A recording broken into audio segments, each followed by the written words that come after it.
Welcome to our novel, Sons of Power. Hit that like button and subscribe to our channel if you have not done so already.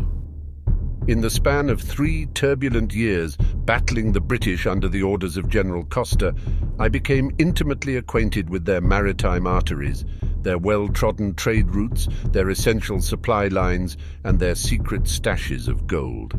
I intended to put this experience to good use upon declaring war to Governor Nathaniel Harrington and his Pacific Company in the summer of 1740.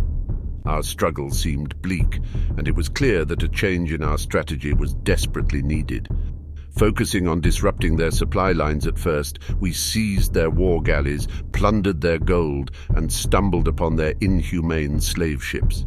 Liberating the men trapped within these floating prisons, we soon found thousands of grateful Africans swelling our ranks. News of our exploits reached the ears of an infamous pirate, Adewale Nampoko. Intrigued, he sought an audience with me and pledged his fleet to our cause.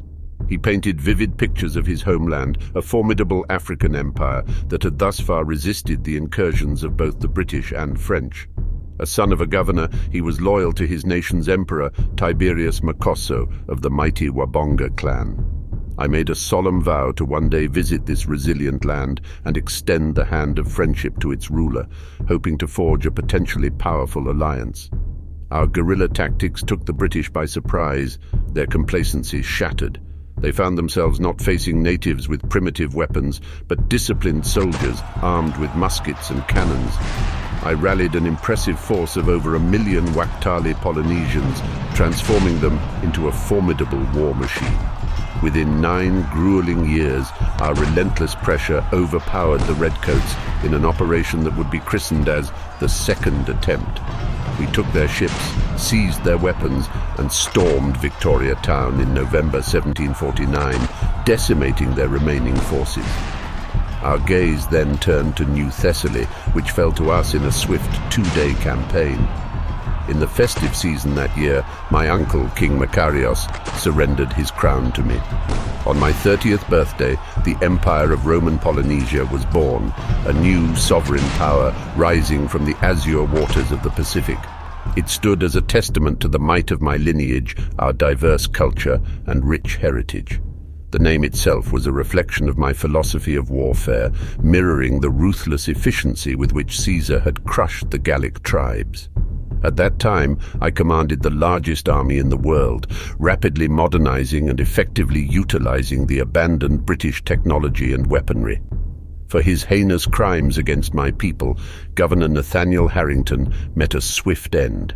His widow and their children were exiled, setting course for North America.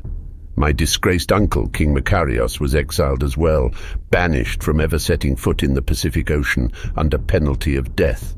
The majority of Thessalian settlers saw in me a leader they could rally behind, one who was committed to unifying them with the Waktali. My ascension was met with approval by New Iberia, which promptly resumed hostilities with the British in the Caribbean. I bestowed upon Lord Nampoko and Lord Thanasis Papadopoulos, my father-in-law, the titles of admirals of my fleet. Tasking my army with the construction of hundreds of vessels, my ambition was to possess the most formidable fleet known to man. Recognizing the environmental toll such a feat would entail, I instead negotiated a trade agreement with the colony of New Iberia, exchanging gold for logs from their verdant forests. This pact was personally sanctioned by the Iberian King Alejandro Delgado, cementing our mutual respect and understanding. In the aftermath of the Second Attempt, I found myself the custodian of tens of thousands of British settlers.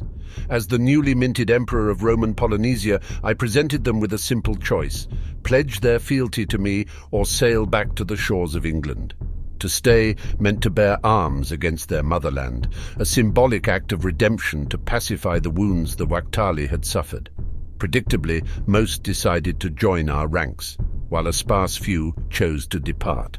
A redistribution of land inevitably followed. Those who held excessive territory had to surrender a portion to my crown. The British, stubbornly clutching their imperial dreams, raised a formidable force to reclaim the Victorian realm. Our army, bristling with modern weaponry and a thirst for retribution, eagerly met their challenge head-on. In April 1755, the once proud British Navy was consigned to the watery depths off the coast of Waika, the third largest island of our empire and a stronghold of our stalwart allies, the Waika clan. Battles raged that summer in the islands east of New Thessaly, punctuated by several naval skirmishes. We stood strong, sinking their vessels and capturing thousands of British soldiers who faced execution when their homeland failed to pay their ransom. Lord Vince Harrington, the Duke of Arlington, labelled my tactics as barbaric. The sheer audacity. It was his redcoats who had perpetrated massacre upon massacre to seize our lands, but I suppose in their eyes this was deemed a noble endeavour.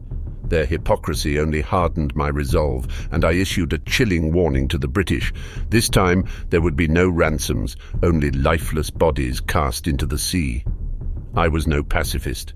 They had murdered my father, abducted my mother, and subjected her to unimaginable horrors. They slaughtered the men of the Wahitawahi clan in an effort to quell any seeds of rebellion. They forged the monster that I had become, and I was determined to be their most formidable nightmare. Our war raged on for 2 more decades. They were eventually worn thin, bereft of the resources and manpower to mount any significant opposition. We had paid a heavy price in blood, but we emerged victorious, our freedom intact. The Battle of Waktali marked the end of the Duke of Arlington, a fate that brought me no joy, but one that needed to be meted out. I needed to demonstrate to my people that I would avenge their spilled blood, even if it meant executing my distant kin. The British fumed, but internal political strife stymied their thirst for retribution. After 20 years of rule, I had lost my heirs, my sons, to the crimson tide of war. As whispers of succession and plots began to swirl around court, I felt the time was ripe to turn my attention to the rulers of the Kitonga Empire. News from Admiral Nampoko painted a picture of a land at war with both the British and the French. It seemed our destinies were intertwined. As a period of tentative peace with the British commenced, I ordered my men to prepare for a voyage to Central Africa, a journey that would take us around the southern tip of South America. Entrusting the empire to my mother and wife, I was acutely aware that I might never see them again. But the pull of the Kitonga Empire was too strong to ignore.